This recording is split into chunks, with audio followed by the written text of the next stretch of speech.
I'm Susan Walters, and my church has been coming down here as a group, a large group, for about 10 years. This year there are only 4 of us, another couple who have been on mission trips, and my 18-year-old granddaughter, Kira. And what's the name of the group you're with? Oh, excuse me, South Congregational Church, Kennebunkport, Maine. Okay. No, I've actually lost count. I'm going to guess it's 6 or 7 times. We started by going to New Orleans to work about 15 months after Katrina.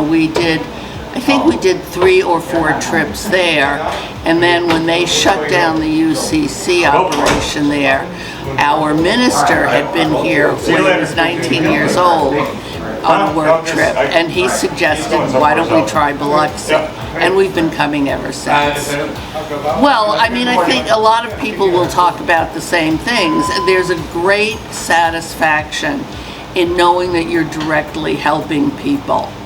And I think I also fell in love with the culture and the feel of the Gulf Coast area, and Biloxi in particular. I think Back Bay Mission is a really unique place because you have the opportunity to work directly with people, and I know that the staff sees part of their mission as teaching you to be able to do that effectively. And I remember Craig talking about, almost every year he mentions, we've really done our job with you if you go back home and you use this at home. For instance, I would give you was that I always felt rather uncomfortable about people who were unsheltered. I didn't know how to relate to him. And of course the answer is very simple. They're people with human needs and they want to connect as much as we do. But I came here partly to learn to do that. And there's incredible joy in connecting with people in that community, as in any community. And for me, I've gone back and I work with some homeless programs in Portland now. That's amazing. That's amazing. And you make a great point too, because I've run into this in the community now that I've started working here, where people are kind of, like you said, they don't know how to really initiate an interaction, or maybe they're uncomfortable if they get approached and they kind of don't know what to say. So you make a great point. It's an uncomfortable conversation to have, but it's a necessary one. It is, and I think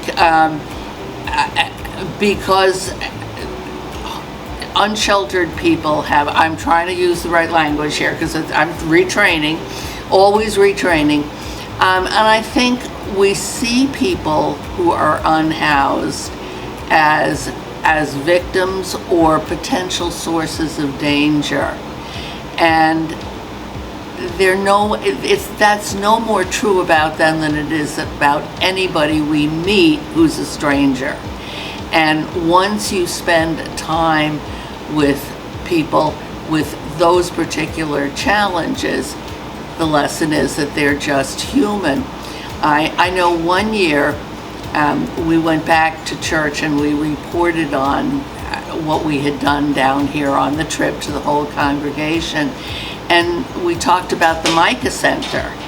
And the women in my church decided they wanted to collect jewelry for the women who came into the Micah Center, because we all know that being clean is great, getting fresh clothes is great, but you like to look really special too. And the idea was that, we could give them a lot of practical things, but maybe they would enjoy having a new pair of earrings when they come in and take their shower and get all cleaned up. So one year I actually came with probably about 40 pounds of jewelry that we distributed through the Micah Center over time. And that again, that's the lesson. We're all just human beings trying to figure things out together, and the things that give us joy are very similar. I always thought that I was an example of the fact that you can rise up in the United States. My parents, my mother was one generation from her family came from Sweden, and she was born in this country. My grandmother came when she was 20 years old, and my father worked in the post office and was a plumber. My mom was a secretary, and we didn't have a lot of money growing up.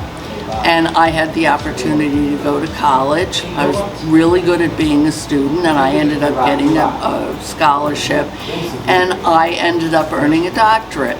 And so I always saw my story as, okay, in the United States, it's possible to better your lot. And I probably wasn't until I was in a doctoral program that I actually figured out that I had unfair advantages. And there were actually particular books and studies that I read about how people from different minority groups it was much harder for them to do that. And I remember feeling, I was probably 50 years old, and I was really angry when I realized that I just had a lot of unfair advantages. And it's not that, I'm glad I had those advantages, but my belief that I deserved it more than I got it because I deserved it was really challenged. I was lucky. I happened to be good at things that were rewarded in school, and the teachers liked me and they helped me move forward. My parents loved books and learning. My dad actually, as I said, we didn't have much money growing up, but my dad bought an Encyclopedia Americana on the weekly 50 cents a week payment plan, and we used that all the time to settle arguments at the table. We'd be at it, my brothers and I would be at it, and we'd run to the encyclopedia to prove our point, and I think that was an advantage. Obviously, that helped me in school. It helped me get where I am now, and some kids don't have that advantage. And often it's based on characteristics like different race, family wasn't quite as interested in books as my family. So I had a lot of lucky breaks, and it was very disillusioning me to realize from what I was reading that the system was not set up to reward anybody who worked hard, just some of us who worked hard. I hope that makes sense. I'll make this quick, but this was a real turning point, a research study by a sociologist named Raymond Rist. I think it was done in the late 60s or early 70s. And he was an ethnographic researcher, which meant he went and did a lot of observations. And he was observing in predominantly black high schools. And I'm going to think it could have been in the Chicago area. And he would go into classrooms in kindergarten and then follow up the same kids, obviously different teachers, up to about grade 4. And some of the teachers, by the way, were black teachers. And what he saw was that within the first 3 or 4 days of school, the teachers divided the kids into reading groups based on ability levels.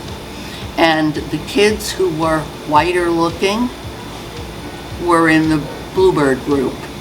And then the darkest kids pretty much got assigned to be in the Crows. And throughout the first few years of school, they got differentiated instruction. The lower groups were in the back of the room. The upper groups were near the teacher, so they got more interaction with the teacher. So they got more teaching, and those divisions that the teachers set up in the first week of school stayed through at least 4th grade. The kids in the low group were still in the low group. Very few kids ever got moved out. And this was not a conscious thing. It was an unconscious bias that was built into the system. And for me, that study, I think I cried when I read it. Because if you think about all the lives that get determined by what the teacher thinks about your ability level on the second day of school, what a crime! When you're in the first grade. Yeah. Yeah. It was kindergarten, actually. They started in kindergarten. Anyway, I don't talk about that very much, but... Well, I appreciate you bringing that up, because it makes me even think, on multiple levels, it's damaging, because then it's easier for other teachers to see that and think, oh, well, they're remedial, I'm going to treat them as such, never give them any more nurturing, never push them, never put them in an uncomfortable spot where they have to learn or try. And then you think about it from the kid's perspective, the self-actualization of, well, if you tell me I'm dumb enough, I'm going to just think I'm dumb, or I'm not worth it. And why try? What's the effort worth? There are notes in the study, there are actual observations where there are kids in the lower group who are literally, hey, teach, call, I need to help, I need some help. And they are more likely to be ignored because they're further away. And it's not because teachers are bad people or aren't trying. It's all unconscious bias. So anyway, it is, and I think you don't have to be a rocket scientist to know that within that pool of kids who don't get opportunities, there are really smart kids who just never get.